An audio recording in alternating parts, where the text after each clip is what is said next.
This video is sponsored by Sennheiser. Hi, I'm Heinbach and it's good to have you back. I have a slight obsession with the speakers that were created for the Ondes Martenot. The Ondes Martenot is one of the earliest electronic instruments, dating back to the 1920s.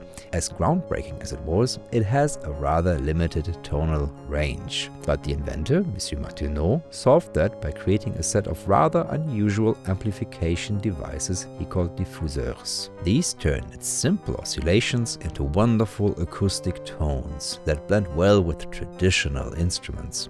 On this channel I've already covered, and later turned it to a plugin, the Metallic resonator, the E-Wave version. This features a gong or tam-tam in the middle. Then I found a resonance that uses springs to create reverb. Only a palm speaker is still missing from my collection. But I have also two modern amplifiers. The French manufacturer La Voix de Luthier keeps up the tradition of unusual and beautiful speakers for electronic instruments. Here I have the Ondes and La Voile. These wooden resonators have a beautifully haunting and acoustic tone.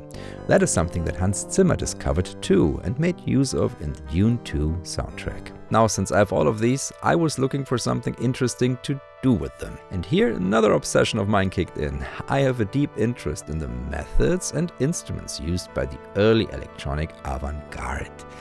I came across Pendulum music by Steve Reich. 2, 3 or more microphones are suspended from the ceiling by their cables so that they all hang the same distance from the floor and are all free to swing with a pendulum motion. Each microphone cable is plugged into an amplifier which is connected to a speaker. Each microphone hangs a few inches directly above or next to its speaker. The performance begins with performers taking each mic, pulling it back like a swing, and then in unison releasing all of them together. Performers then carefully turn up each amplifier just to the point when feedback occurs when a mic swings directly over or near a speaker. Thus, a series of feedback pulses are heard, which will either be all in unison or not, depending on the gradually changing phase relations of the different mic pendulums. Performers then sit down to watch and listen to the process along with the audience. This piece is ended sometime after all the notes have come to rest and are feeding back a continuous tone. Since this piece is all about feedback and resonance, I wondered what would happen if I performed it with my set of French resonators instead of regular amplifier boxes. A Pendulum Musique Edition Française, if you will. And that is what I've been setting up here all the while. The mics are suspended from mic stands, which by themselves are moving a bit when things start swinging. This cancels out the motion faster than if I drilled holes in the ceiling to add hangers. But I'm not comfortable doing that for the sake of one experiment in a rental apartment. The speakers lie flat on the floor, which is not ideal. The La Voix de Luthier speakers resonate both on the front and back, and to get the full sound, you should mic them both, but this is what I'm going with because I need to swing the microphone on top of them. Similar, the Metallic, the gong won't swing freely if it's lying down. It needs to be suspended. Only the spring amp feels 100% at home in this position. I had no idea if this experiment would even work at this stage. Since I have already 4 different resonators, I wanted to keep the mics similar. Sennheiser were kind enough to loan me 3 MD421K mics in addition to the one they'd already given me for this project. The 421K is the compact version of one of my favorite mics of all time, the MD421. And since I got it, I take it with me everywhere. It stays in my Nagra bag since it's light and works beautifully with tape recorders and multiple sources. I'm happy to have Sennheiser as a sponsor of my oddly niche experiment. Before I started the experiment, I wanted to hear what instruments sound through all of these speakers. As usual, you'll find a sample pack on my Patreon.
The score calls for assistance, so I employed an electronic one first. I routed the mics and the level to the amp with my RME 802 interface. I've set up 2 scenes now, so I can go from the feedback scene to the non-feedback scene. I asked my wife and daughter to participate, exposing them to heavy feedback, and I'm still sorry for that. Pendulum, Versuch 3. 1, 2, 3.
What seems simple reveals its complexities in execution. I thought the wide swings would bear the most interesting results, but no, it was the tiny movements at the end. They created an hypnotic beating tone. In the room, that sounded wonderful. I regret now not also having mic'd the space to give you a better impression.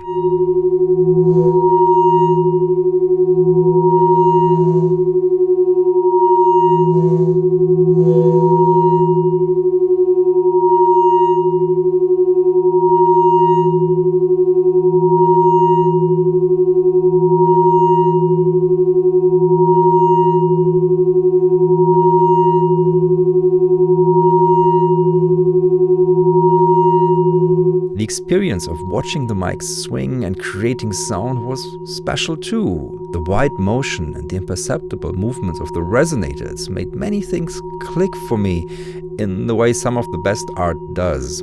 This might not be something that gets you on Spotify playlists, but to experience it live is very special. The different speakers created unique resonances. Here they are separated.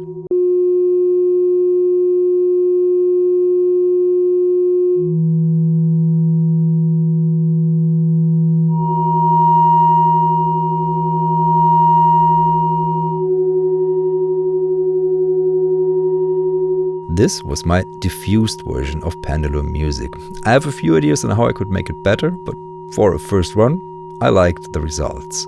If you want to hear it in its true form, I've linked a video at the end. But really, this is a piece that comes alive when you experience it by yourself. It's both simple and minimal, yet it's a rich experience, and it has more to what you get by just reading the score. It touches on the basic level on how we perceive sound. At least it does to me. Thank you all for watching. If you have any more questions, do put them in the comments below or visit the subreddit. I'll be seeing you in the next one. Bye.